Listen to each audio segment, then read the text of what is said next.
आदरणीय मेरे प्रिय दोस्तों और भक्तों, आपके समक्ष आज इतने सारे वृत्तांत अपने YouTube पर लोड करने के पश्चात आज मुझे यह महसूस हुआ कि कथा कहने और कथा सुनने की पद्धति के बारे में भी आपको कुछ अपना अनुभव बताऊं।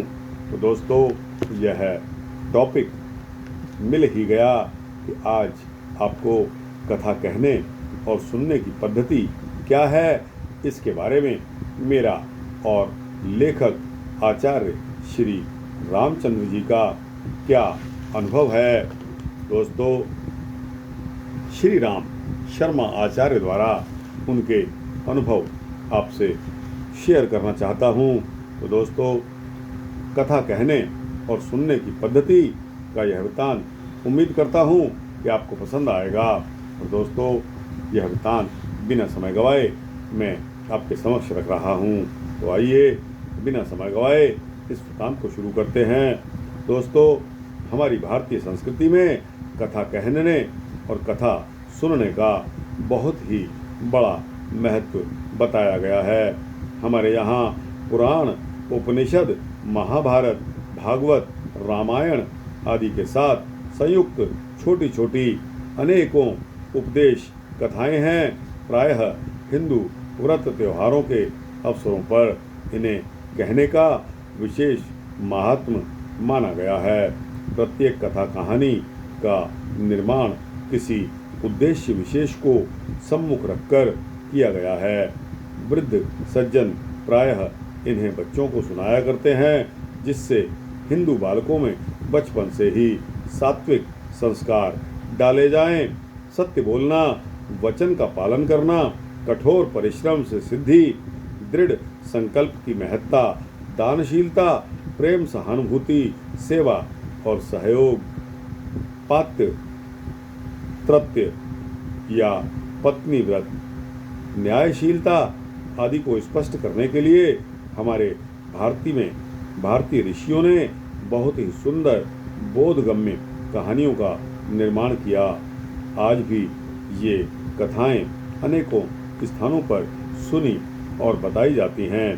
दोस्तों और भक्तों, कथा कहने वाला, कथा सुनने वाला दोनों ही पुण्य के भागी माने गए हैं। जब भी कोई व्यक्ति उपदेश प्रधान कल्याणकारी कथा कहता है तो कुछ देर के लिए उसकी मानसिक भूमि में समग्र कल्याणकारी, विश्व हितकारी भावनाएं और विचारों का एक वातावरण सा बन जाता है। कुछ देर के लिए वह स्वयं कथा के पात्रों के साथ घुल मिलकर तादाद में प्राप्त कर लेता है। उसका अलग कोई व्यक्तित्व नहीं रह जाता। इसलिए वे सद्गुण उसके ऊपर जादू जैसा प्रभाव डालते हैं। संगति का व्यापक प्रभाव होता है। देव पूजा, देव आराधना से संयुक्त इस पवित्र गाथाओं के सत्संग से कहते और सुनने वालों की आत्मा की शुद्धि हो जाती है।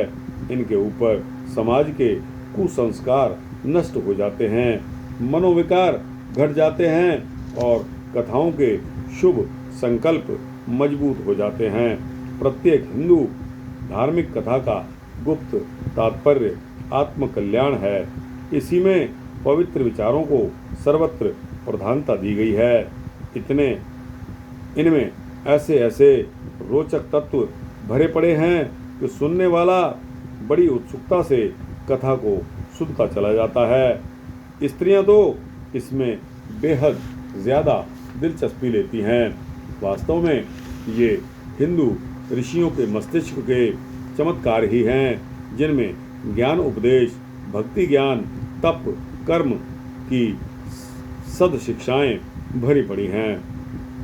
मनुष्य के असुरत्व को घटाकर उसमें देवत्व की, न्याय की, सतोगुण की, धर्मज्ञ धर्म पक्ष की प्रवृत्ति पैदा करना, ठीक दिशा में कदम आगे बढ़ जाना और सत्य से लड़ना या उसका विरोध करने के लिए सदा तत्पर रहना इन कथाओं का उद्देश्य है। इस पद्धति से अच्छा कल्याणकारी वातावरण उत्पन्न होता है और नारियों के चरित्र निर्माण में इनका विशेष महत्व है। आवश्यकता इस बात की है कि इन सभी धार्मिक लोक कथाओं को एकत्रित करके इनके रास्ते सर्वसुलभ संस्करण तैयार कराए जाएं और स्कूलों में भी इनका व्यापक प्रचार किया जाए। इनकी भाषा सरल और बोधगम्य रखी जाए, जिससे हमारे ग्रामीण भाई भी इन्हें बहुत आसानी से समझ लें। हमारे पुराणों में जो छोटी कथाएं हैं, उनमें भारतीय संस्कृति का खजाना छिपा हुआ है। उनके अनेक प्रकार के उच्च कोटि के उपदेश, ज्ञान सूत्र, प्रतीक, उपयोगी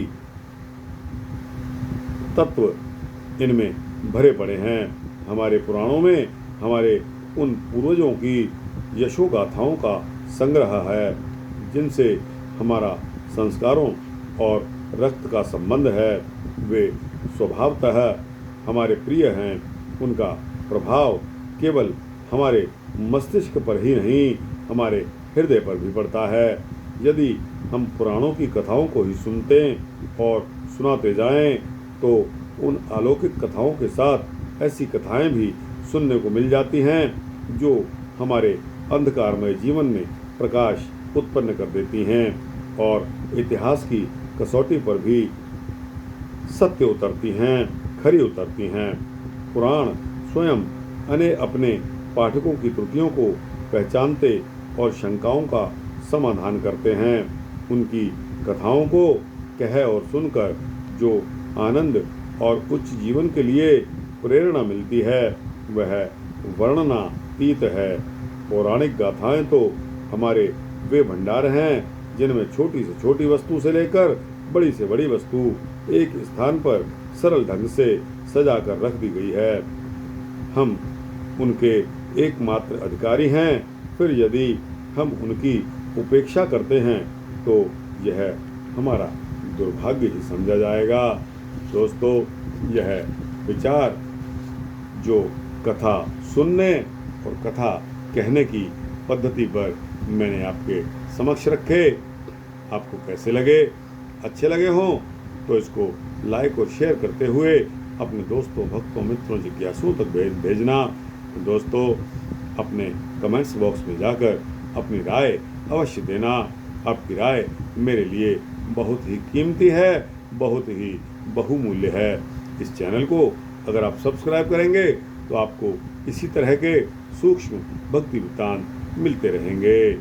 दोस्तों, जय श्री सीता रामचंद्र भगवान की जय।